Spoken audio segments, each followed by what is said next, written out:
तो आइए हम लोग क्वेश्चन नंबर 1.9 को अब डिस्कस करते हैं। क्वेश्चन नंबर 1.9 में कह रहा है कि दो ठो चार्ज है क्यूए और क्यूबी। दोनों चार्ज का वैल्यू, एक चार्ज निगेटिव है -2.5 10⁻⁷ कूलम, यह क्यूए चार्ज है और इसका पोजीशन है 0 0 -15 on Z axis. This is the X axis, this is Y axis and this is the Z axis. और सेकेंड चार्ज जो क्यूबी है वो पॉइंट बी पर है, इसका ये चार्ज है positive 2.5 into 10⁻⁷ coulomb at the point B and the coordinate of the position is 0 0 15। तो इस प्रकार क्या देखते हैं कि एक चार्ज है 0 0 -15 पर, दूसरा चार्ज है 0 0 15 सेंटीमीटर पर। और इस प्रकार हम देखते हैं कि दोनों जो पॉइंट ए बी है इसके बीच का डिस्टेंस कितना हो जाएगा। तो एक है 0 से ऊपर +15 और तो 0 से -15, इसलिए टोटल डिस्टेंस जो हो जाएगा ए से बी के बीच का डिस्टेंस होगा 15 + 15 30 सेंटीमीटर। तो ये डिस्टेंस हो गया 30 सेंटीमीटर। और जैसे कि पहले बताए थे कि कोई भी क्वांटिटी अगर एसआई यूनिट में नहीं है तो पहले उसको एसआई यूनिट में निश्चित रूप से बदल लेना है। इसलिए वह 30 सेंटीमीटर जो है उसको लिखे 0.3 मीटर। और दो एक चार्ज है -2.5 10⁻⁷ कूलम, सेकेंड चार्ज +2.5 10⁻⁷ कूलम। अब इस क्वेश्चन का दो पार्ट है। क्वेश्चन में पूछता है कि टोटल चार्ज सिस्टम का क्या है। तो बहुत आसान है कि दोनों चार्ज का वैल्यू क्या है, सेम है, लेकिन साइन क्या है, अपोजिट है। इसलिए उस सिस्टम का जो नेट चार्ज होगा, सिस्टम का जो नेट चार्ज है वो दोनों चार्ज का क्या होगा, सम होगा। क्योंकि चार्ज क्या है, एक स्केलर क्वांटिटी है। नेट चार्ज निकालने के लिए हम क्या करते हैं, अलग अलग चार्ज का जो भी वैल्यू है उसका अलजेब्रिक सम करते हैं, उसको जोड़ते हैं। यह चार्ज का एक फंडामेंटल लॉ भी है जिसको हम कहते हैं additivity of charge and it shows the scalar nature of the charge. इसका मतलब चार्ज क्या है, स्केलर क्वांटिटी है। सिंपली इसके मैग्नीट्यूड को ऐड कर, तो देखते हैं कि नेट चार्ज इस पर क्या हो जाएगा, 0 कूलम। This is 0 coulomb. अब कहता है कि उसका डायपोल मोमेंट क्या है। तो डायपोल मोमेंट हम लोग जानते हैं कि किसी भी एक चार्ज और दोनों चार्ज के बीच के डिस्टेंस का जो प्रोडक्ट होता है, कोई एक चार्ज का मैग्नीट्यूड और दोनों चार्ज के बीच के डिस्टेंस का जो प्रोडक्ट होता है उसको हम कहते हैं डायपोल मोमेंट। अब जब डायपोल मोमेंट निकालेंगे जिसको हम P से डिनोट करते हैं, तो P का वैल्यू हो गया Q इंटू डिस्टेंस। अब Q का वैल्यू कोई आइदर ऑफ द चार्ज, कोई एक चार्ज लेंगे तो ले लिए उसका मैग्नीट्यूड 2.5 into 10⁻⁷ कूलम और दोनों चार्ज के बीच का डिस्टेंस जो कि पहले निकाल चुके हैं 0.3 मीटर, इसको 0.3 मीटर यहाँ पर रख दिए। तो मेरे पास हो गया 7.5 into 10⁻⁸ कूलम मीटर। क्योंकि डायपोल मोमेंट का यूनिट हमेशा याद रखना है कि उसका यूनिट होता है कूलम मीटर। अब देखना है इसका डायरेक्शन। तो डायरेक्शन हम जानते हैं कि इलेक्ट्रिक डायपोल मूवमेंट का डायरेक्शन क्या होता है, निगेटिव चार्ज से पॉजिटिव चार्ज की तरफ होता है। तो नीचे क्या है, निगेटिव चार्ज रखा हुआ है और ऊपर क्या है, पॉजिटिव चार्ज रखा हुआ है। इसलिए इलेक्ट्रिक डायपोल मूवमेंट का डायरेक्शन जो होगा वह निगेटिव से पॉजिटिव की तरफ, यानी इस डायपोल मूवमेंट का डायरेक्शन यहाँ पर लिख दिए हैं along पॉजिटिव जेड एक्सिस। क्योंकि वेक्टर क्वांटिटी है तो वेक्टर क्वांटिटी का केवल मैग्नीट्यूड ही नहीं निकालेंगे बल्कि उसके डायरेक्शन को भी बताना पड़ता है। तो उसका डायरेक्शन हो गया along पॉजिटिव जेड एक्सिस। तो चलिए अब जो है सो हम लोग देखते हैं क्वेश्चन नंबर 10। क्वेश्चन नंबर 10 को जरा ध्यान से समझोगे, बहुत इंपॉर्टेंट क्वेश्चन है और यह इस बार एग्जामिनेशन में पूछा भी था, बोर्ड एग्जामिनेशन में। ये जो है 3 ठो जो लाइन दिखाए हैं ये इलेक्ट्रिक लाइन्स ऑफ फोर्स है, यानी इलेक्ट्रिक फील्ड का डायरेक्शन है। ये डायरेक्शन है इलेक्ट्रिक फील्ड और इस इलेक्ट्रिक फील्ड में एक डायपोल रखा हुआ है। डायपोल समझते हैं कि positive and negative charge separated by a very small distance is known as electric dipole. तो इसका निगेटिव चार्ज है -Q और पॉजिटिव चार्ज क्या है +Q, और -Q से +Q के बीच में ये इसका डायपोल लेंथ हो गया।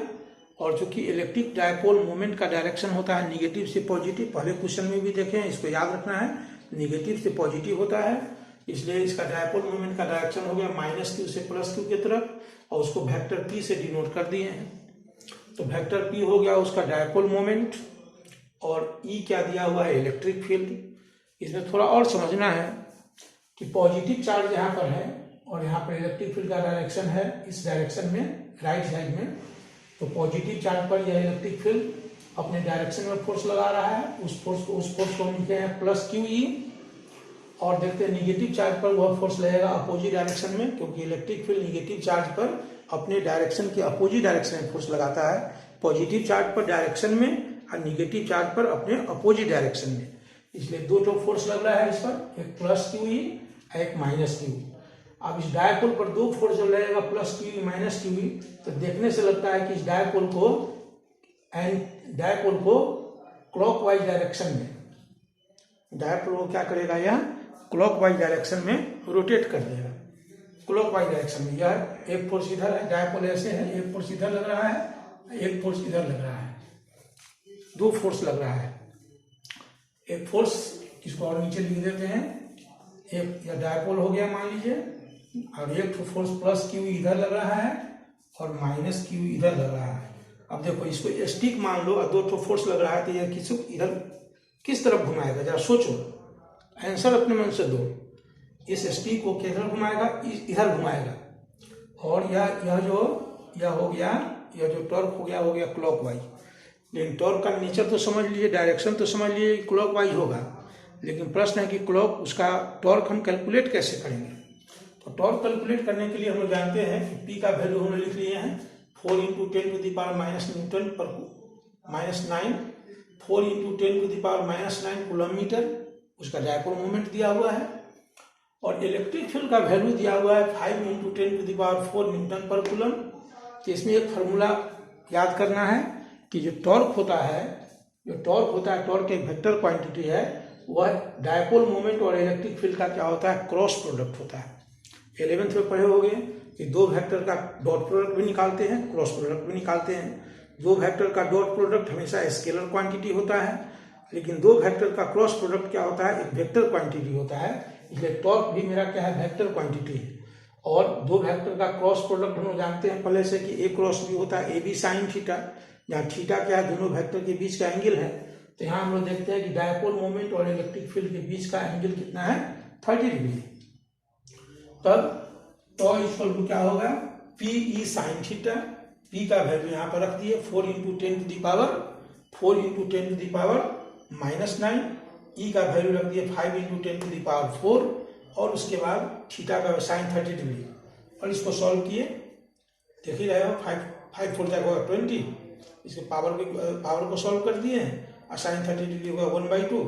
तो देखते हैं कि 10 की पावर -4 न्यूटन मीटर। फिर अब यहाँ याद दिलाते हैं कि यहाँ टॉर्क है, तो टॉर्क का यूनिट नहीं भूलेंगे, नहीं तो यहाँ पर भी मार्क्स कटने का चांस रहेगा, तुमको निश्चित रूप से मार्क्स कट जाएगा। यूनिट कोई भी फिजिकल क्वांटिटी कैलकुलेट करते हो तो हमेशा ध्यान रखो कि जिस फिजिकल क्वांटिटी को हम कैलकुलेट किए हैं उसका जो प्रॉपर एसआई यूनिट है, उस प्रॉपर एसआई यूनिट को क्या करना है, बाद में लिखना है। बहुत इंपॉर्टेंट है फिजिक्स के लिए। फिजिक्स के लिए अगर यूनिट नहीं है तो उस फिजिकल क्वांटिटी का कोई महत्व नहीं है। तो इस प्रकार हम देखते हैं कि इसका जो टॉर्क जो है वो 10⁻⁻⁴ न्यूटन मीटर, और किधर है तो क्लॉकवाइज है। यहाँ पर लिख देंगे हम क्लॉकवाइज।